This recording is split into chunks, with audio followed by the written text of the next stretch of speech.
샬롬. 오늘 또 하나님의 은혜와 평강이 여러분과 함께하기를 축원합니다. 오늘 또 주님과 동행하시고요. 말씀을 깊이 묵상하고 말씀에 순종하는 귀한 하루의 삶이 되시기를 주의 이름으로 축원합니다. 오늘 아침 하나님께서 우리에게 허락해 주신 말씀은 사사기 11장 29절에서 40절까지의 말씀입니다. 주님의 영이 입다에게 이르렀다. 그는 길르앗과 므낫세 지역을 돌아보고 길르앗의 미스바로 돌아왔다가 길르앗 미스바에서 다시 암몬 자손이 있는 쪽으로 나아갔다. 그때에 입다가 주님께 서원하였다. 하나님이 암몬 자손을 내 손에 넘겨주신다면 내가 암몬 자손을 이기고 무사히 돌아올 때 누구든지 내 집 문에서 먼저 나를 맞으러 나오는 그 사람은 주님의 것이 될 것입니다. 내가 번제물로 그를 드리겠습니다. 그런 다음에 입다는 암몬 자손에게 건너가서 그들과 싸웠다. 주님께서 그들을 입다의 손에 넘겨주시니 그는 아루엘에서 민닛까지 20성읍을 쳐 부수고 아벨 그라밈까지 크게 무찔렀다. 그리하여 암몬 자손은 이스라엘 자손 앞에 항복하고 말았다. 입다가 미스바에 있는 자기 집으로 돌아올 때 소구를 치고 춤추며 그를 맞으러 나온 사람은 바로 그의 딸이었다. 그는 입다의 무남동녀였다. 입다는 자기 딸을 보는 순간 옷을 찢으며 부르짖었다. 아이고 이 자식아, 내가 이 아버지의 가슴을 후벼 파는구나. 나를 이렇게 괴롭히는 것이 하필이면 왜 너란 말이냐. 주님께 서운한 것이어서 돌이킬 수도 없으니 어찌한단 말이냐.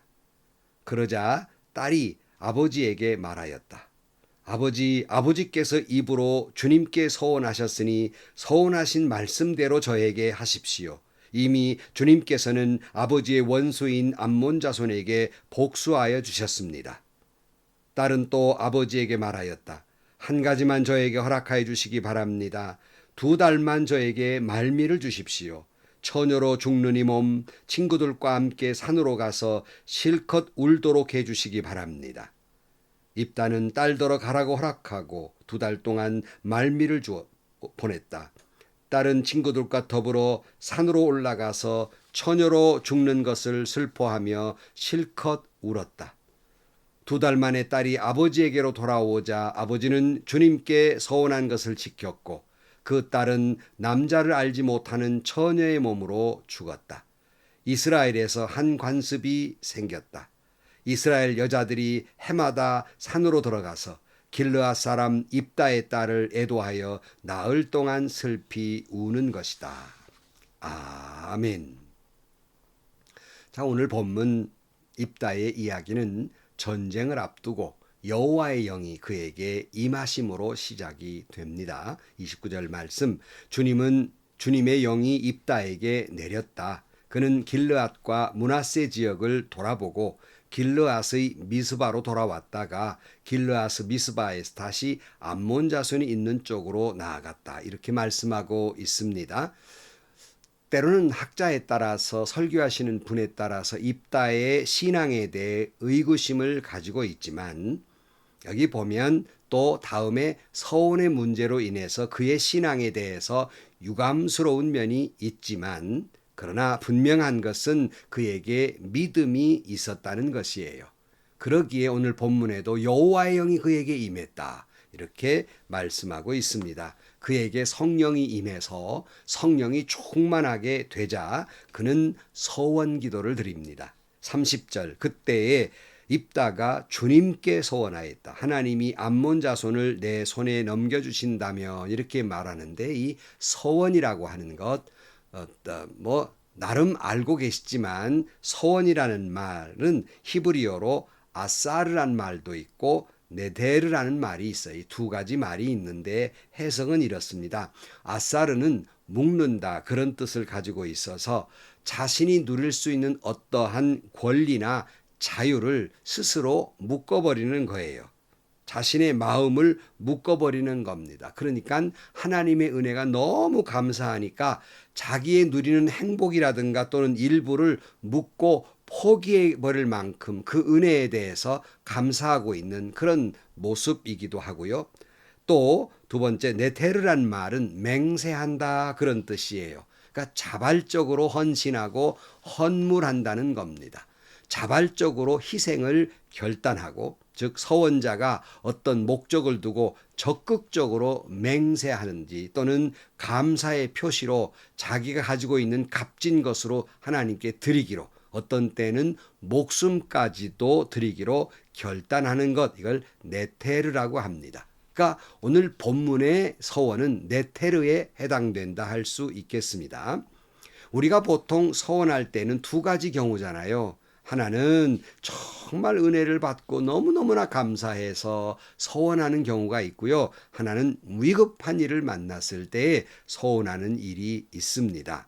바로 이 은혜를 받을 때의 서원은 우리가 하나님께 은혜를 입게 되면 마치 무엇이든지 다 할 것 같아요. 주님을 위해서라면 다 할 것 같아요. 그래서 뭐든지 주님께 다 하겠습니다. 하라는 대로 하겠습니다. 다 바칩니다. 감사합니다. 감사합니다. 이렇게 하는 소원이 있기도 해요. 그래서 초대교회에 성령이 충만하자 사람들이 집과 재산을 팔아 사도들 발 앞에 두었다고 말하기도 합니다.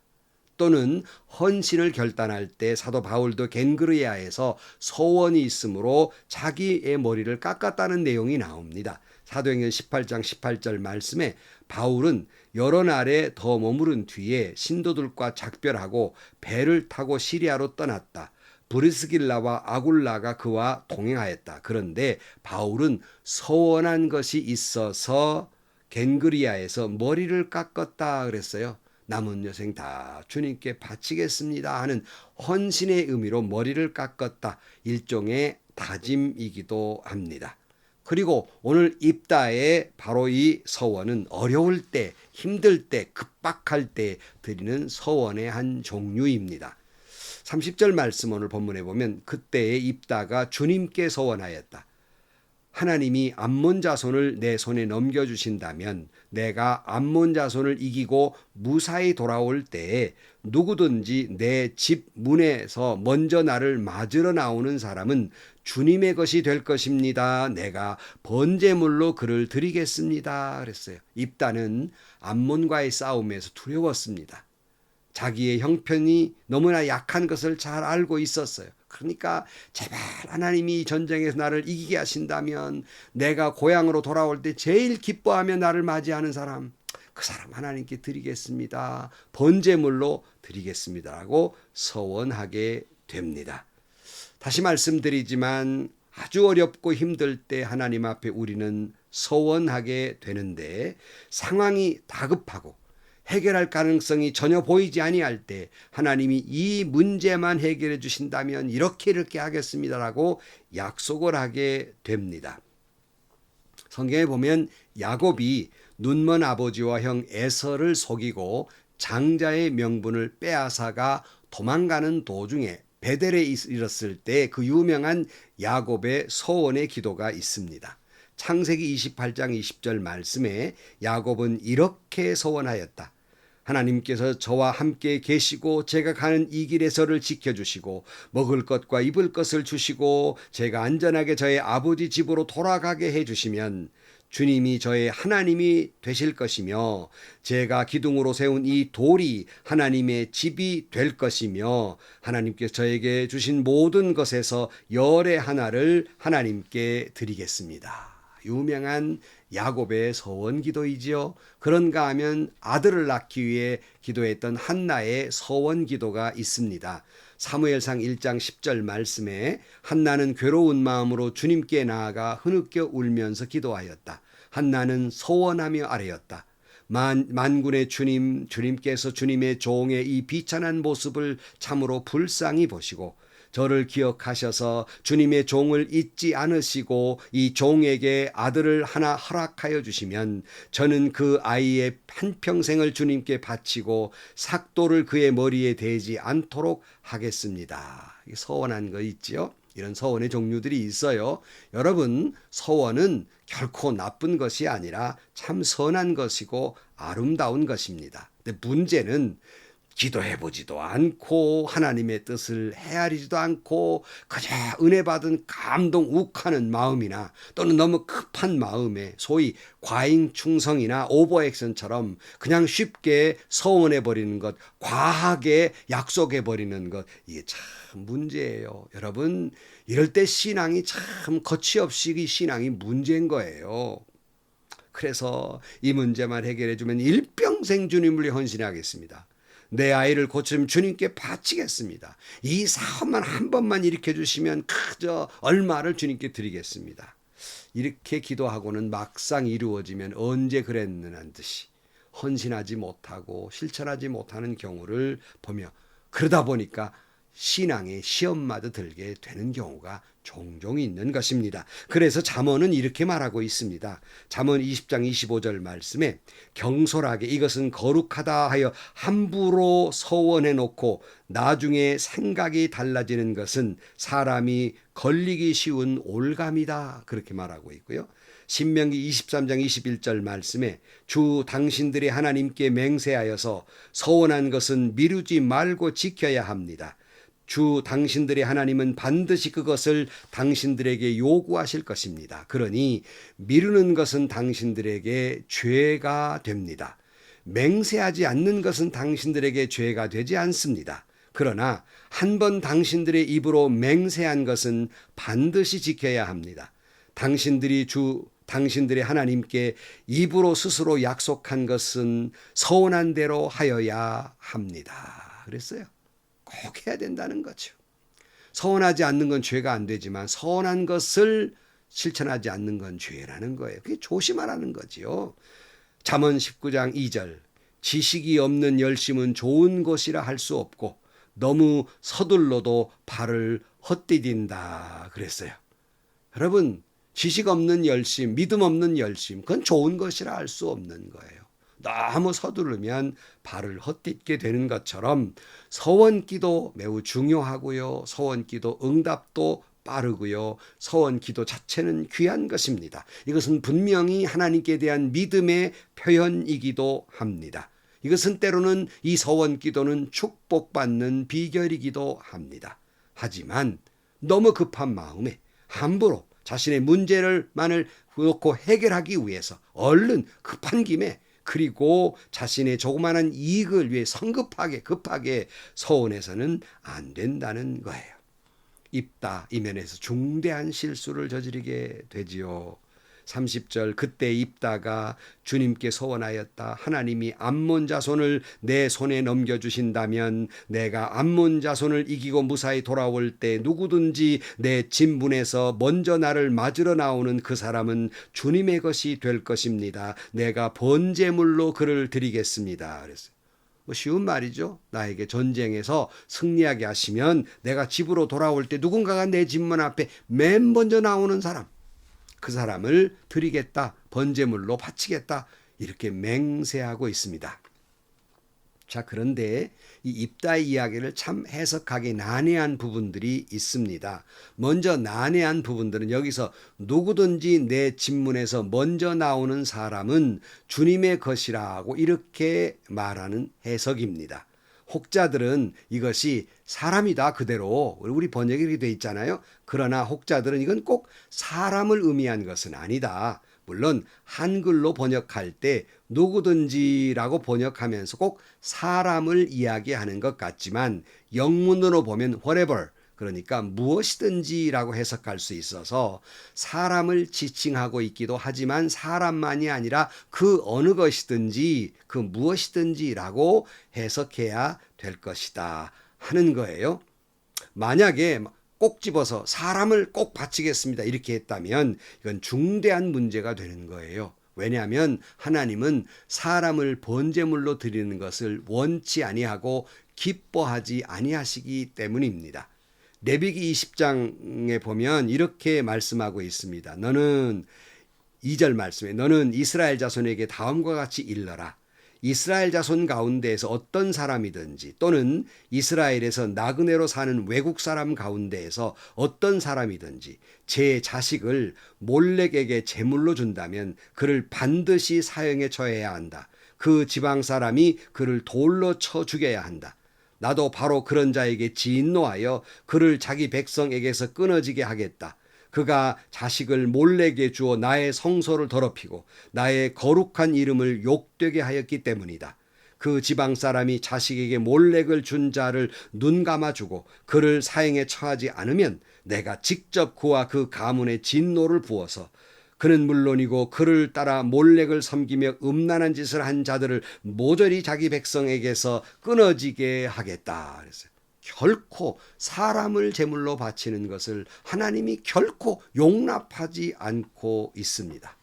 그러므로 입다의 서원을 꼭 사람을 번제물로 바치겠다는 의미보다는 그 무엇이든지라고 의미로 받아들여야 하겠다 하는 거예요. 자, 그런데 이걸 불행이라고 말해야 할지 다행이라고 전쟁에서 승리를 하게 되지요. 불행이라는 말은 왜 그러냐면 승리는 다행이지만 돌아올 때 큰 사건이 벌어지지요. 34절 입다가 미스바에 있는 자기 집으로 돌아올 때 소구를 치고 춤추며 그를 맞으러 나오는 사람은 바로 그의 딸이었다. 그는 입다의 무남 동료였다. 입다는 자기 딸을 보는 순간 옷을 찢으며 부르짖었다. 아이고 이 자식아, 내가 이 아버지의 가슴을 후벼 파는구나. 나를 이렇게 괴롭히는 것이 하필이면 왜 너란 말이냐. 주님께 서운한 것이어서 돌이킬 수 없으니 어찌한단 말이냐. 서운할 때는 언제이고 문안 동료임을 발견했을 때 어찌 그렇게 가슴을 치며 슬퍼합니까? 애비의 마음은 충분히 이해가 됩니다마는 그러니 서원을 조심하란 말이죠. 그러니 말이에요. 그러나 도리어 딸은 담담히 받아들이고 있습니다. 36절 그러자 딸이 아버지에게 말하였다. 아버지께서 입으로 주님께 서원하셨으니 서원하신 말씀대로 저에게 하십시오. 이미 주님께서는 아버지의 원수인 암몬 자손에게 복수하여 주셨습니다. 딸은 또 아버지에게 말하였다. 한 가지만 저에게 허락하여 주시기 바랍니다. 2달만 저에게 말미를 주십시오. 처녀로 죽는 이 몸 친구들과 함께 산으로 가 실컷 울도록 해주시기 바랍니다. 이랬어요. 근데 해석이 어려우면 또 다음 절에 또 있습니다. 38절 입다는 딸더러 가라고 허락하고 2달 동안 말미를 주어 보냈다. 딸은 친구들과 더불어 산으로 올라가서 처녀로 죽는 것을 슬퍼하며 실컷 울었다. 2달 만에 딸이 아버지에게로 돌아오자 아버지는 주님께 서원한 것을 지켰고 그 딸은 남자를 알지 못하는 처녀의 몸으로 죽었다. 이스라엘에서 한 관습이 생겼다. 이스라엘 여자들이 해마다 산으로 들어가서 길르앗 사람 입다의 딸을 애도하여 나흘 동안 슬피 우는 것이다. 그랬어요. 그러면 여기 보면 정말 이 문구대로 입다가 딸을 정말로 번제물로 죽여서 끔찍하게 바쳤냐는 거예요. 여기 38절 말씀에 처녀로 죽는 것을 슬퍼했다라고 할 때 여러분 지금 가지고 있는 성경책이 이 대목에 죽음이라는 단어를 이렇게 한번 보세요. 조그마한 글씨로 적어져 있을 겁니다.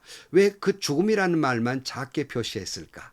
이건 실상은 원어에는 없기 때문이에요. 그러니까 이 해석을 좀 크게 의역을 했다 이렇게 할 수 있습니다. 그래서 이걸 어떻게 해석해야 되는 거예요. 그래서 다른 번역에 보면 그녀의 처녀됨을 애곡하였다라고 해석하기도 합니다. 죽음을 애석하게 여겼다. 처녀인 것을 애석하게 여겼다. 전혀 다른 해석이지요. 이 해석을 이해하려면 레위기를 가봐야 합니다. 레위기 27장 1절 말씀에 너는 이스라엘 자손에게 말하여라. 그들에게 다음과 같이 일러라. 어느 누구든지 주에게 사람을 드리기로 서약하고 그 사람에 해당되는 값을 돈으로 환산해 드리기로 하였으면 그 값은 다음과 같다. 20살로부터 60살까지의 남자의 값은 성소에서 사용되는 세겔로 쳐서 은 50세겔이고 여자의 값은 30세겔이다. 그랬어요. 무슨 말이에요? 어떤 사람이 지금 입다처럼 사람을 두고 맹세했단 말이에요. 그렇다면 정말 번제로 드리는 것이 아니라 그 사람의 값으로 환산해서 하나님께 드리라는 거예요. 하나님은 결코 인신제물을 기뻐하지 않는 것입니다. 그러니 오늘 본문에 그러면 입다가 정말 제물로 바쳤을까? 어떻게 해석해야 될까? 하는 여러 가지 해석이 분분하다는 것입니다. 그런데 여러분, 처녀로 죽는 걸 슬퍼했다. 당시에 이스라엘 사람들의 관습에 의하면 여성으로서 처녀로 죽는 건 그렇게 정말로 슬픈 일로 생각했던 거예요. 그러니까 꼭 입다가 여기 그 무남동료 외딸을 죽여서 불에 태워서 하나님께 하나님이 기뻐하시지도 않는 것을 드렸다라기보다는 어떤 해석은 그가 이제 그 후로 성전을 섬기는 사람으로서 성전 안에서만 하나님을 섬기며 살았고 끝내는 처녀의 몸으로 성전을 섬기니까 시집가지 못하고 결국 처녀의 몸으로 죽었다. 이렇게 해석하고 그것이 옳다는 것입니다. 저 역시 그것을 따르고 싶습니다. 끔찍하게 하나님이 사람을 받으셨겠어요. 결국 그가 시집가지 못하고 성전 섬기다가 그저 처녀의 몸으로 죽었다. 이렇게 해석하는 것이 좋겠습니다. 그러면 도대체 교훈이 뭐냐는 겁니다. 결론적으로 봐서는 여러분, 뭐 딸이 죽었냐 살았냐 어떻게 죽였냐 이것보다는 오늘 본문을 중심으로 해서 보면서 서원의 기도에 대한 문제입니다. 다시 말씀드리지만 서원 기도는 신앙생활에 있어서 귀한 것이고 아름다운 것이며 때로는 기도의 응답을 속히 받는 비결이기도 하고 축복받는 비결이기도 합니다. 그래서 이건 굉장히 아름다운 거예요. 하지만 몹시 경계해야 될 것은 기도하며 하나님의 뜻을 물으며 신중해야 한다는 것입니다. 이것이 하나님이 원하시는 서원 기도인가를 알아야 한다는 것입니다. 그리고 서원하셨다면 반드시 그 서원 기도를 지켜야 한다는 것입니다. 그러므로 우리는 서원 기도를 나 중심으로 아무리 급하다고 나를 위해서 내 이 일을 빨리 모면하기 위해서 빨리 적은 이득을 취하기 위해서 나 중심으로 서원 기도할 것이 아니라 하나님 중심으로 생각하고 하나님 중심으로 기도하고 하나님 중심으로 서원 기도를 드려야 한다라고 말할 수 있겠습니다. 여러분, 서원 기도 아름다운 거예요. 그러나 신중하셔야 되고요. 서원 기도 드렸으면 여러분 꼭 실천하시고 하나님의 은혜와 축복 받으시기를 주의 이름으로 간절히 축원합니다. 기도하시겠습니다. 하나님 아버지, 어떤 때는 답답하고 힘들고 어렵고 아무리 봐도 길이 보이지 아니할 때 때로는 급한 마음에 서원 기도를 드리기도 하고 하나님께 고백을 은혜를 받고 너무 좋아서 서원 기도를 저희들 드립니다.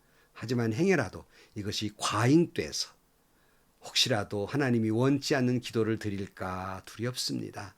늘 저희들 아름다운 서원 기도, 헌신 기도, 결단의 기도를 드릴 때마다 깊이 기도하는 가운데 하나님 뜻 안에서 아름다운 서원 기도가 되게 하시고 꼭 반드시 서원을 기도했으면 꼭 지켜 나아가게 하여 주옵시고 축복받게 하여 주옵소서. 예수님의 이름으로 기도하옵나이다.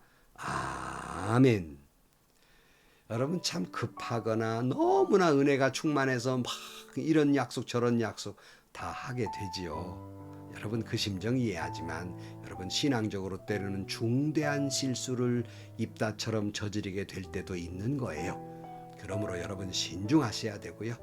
여러분 아름다운 기도의 사람이 되되 기도도 하나님 중심, 하나님 뜻 안에서 기도하시기를 주의 이름으로 축복합니다. 여러분 행복하시고요. 좋은 일이 가득한 하루가 되시기를 주의 이름으로 간절히 축원합니다.